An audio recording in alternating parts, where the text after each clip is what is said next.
When man was given dominion, the devil was no match for man. In fact, the man lived in the garden for only God knows how long. The devil was no match. So the devil knew his first approach was not going to be confrontational because he was going to lose. Given that man was the one, God gave authority over the earth realm. So you see that the devil's attack also was strategic. The devil didn't just fight zealously. He fought with intelligence. He fought with strategy. He knew if he confronted the man, he was in charge of the earth jurisdiction. He couldn't contend with the man. So he studied the man first to find out what he would do to dethrone that man from the crown of glory that was placed upon him. He studied the man first to find out what he would do to disarm him of the power God gave him. And in all the study of Satan, he discovered one thing, that if man should rebel against God, he will lose the authority he had over the whole creation, wherein the devil himself was found. So when the devil showed up, he didn't show up fighting, although he came to oppress man. He showed up first with deception, taking advantage of the man's appetite to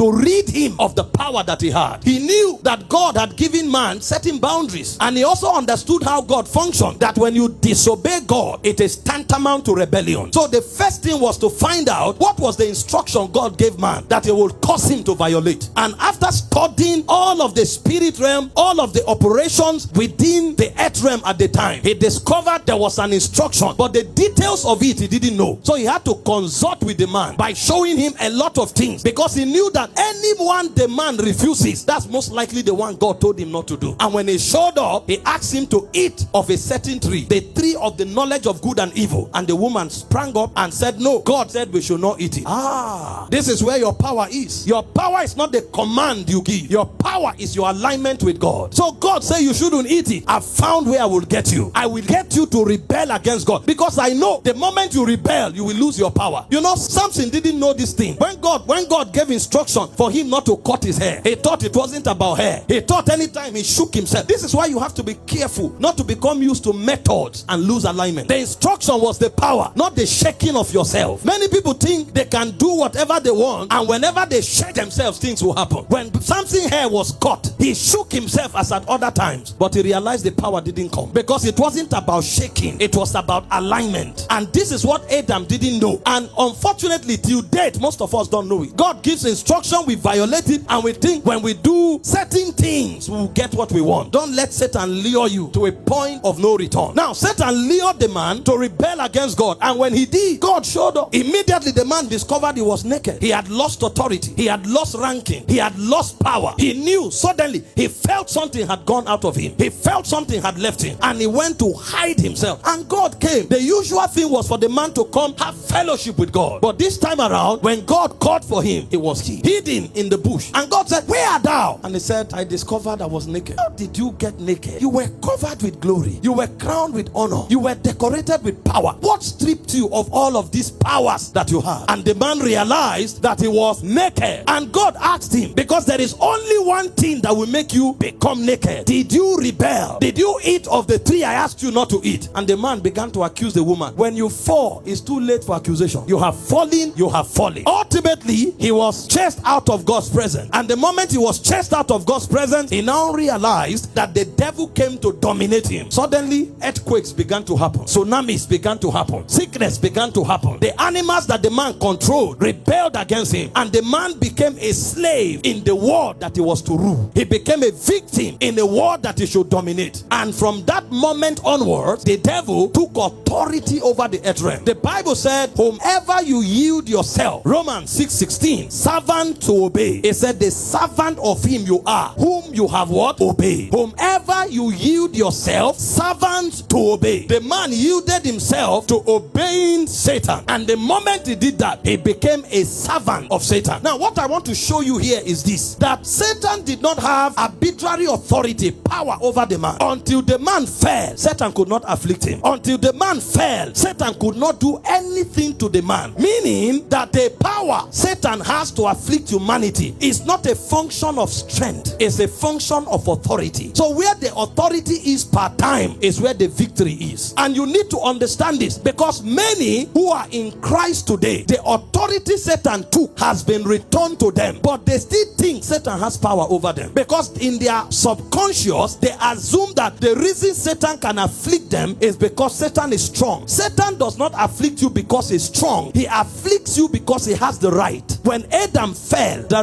right of dominion was given to Satan. That's why Satan confronted Jesus on the Mount of Temptation. He said, bow to me, I will give you the glory of the earth, for it has been delivered unto me. Jesus didn't challenge the authority. Only for us to see that when Jesus resurrected, that was when Jesus answered Satan. He said, all power in heaven and on earth has been given to me. Meaning when Satan said it, Jesus knew it was true. So Jesus didn't argue. Jesus paid for the sins of man, and Satan lost the right to keep the scepter. You know, it's like when they ordain kings. When kings are coronated, they give them the scepter. That scepter is called the symbol of authority. Whoever carries the scepter is the one who wields authority. So the devil does not afflict you because he's strong. It's not about strength, it's about authority. He took authority from Adam. He now got the right to afflict humanity. When Jesus came, he retrieved that authority. So Satan no longer has the authority to afflict you. If you think the reason demons oppress you is because they are strong, then they will keep oppressing you. Demons don't oppress you because they are strong. Demons oppress you because you think they still have the authority. Why didn't Satan attack Adam when he met him first? Because he couldn't. The Bible said in John chapter 10 verse 10, it said the thief cometh not but for to kill, to steal, and to destroy. When he met Adam, why didn't he fight Adam? Why didn't he attack Adam? Because there was no basis. If he tried, it wouldn't work. Hope you know, some of you here can beat the senator representing your constituency. Does that mean you can speak for your constituency? No. There's a difference between power and authority. That you can beat that senator does not mean you have authority over your constituency. You may beat the senator, and the senator may go to the Senate chamber and refuse to represent your constituency, and you will die of hunger. If you understand this, when they tell you Satan is involved, you start celebrating, because you know that the victory of Satan over man is not a power victory, it's an authority victory. Adam handed it, but now it has been taken. The moment you know that Satan no longer has authority over you, the dominion of Satan stops.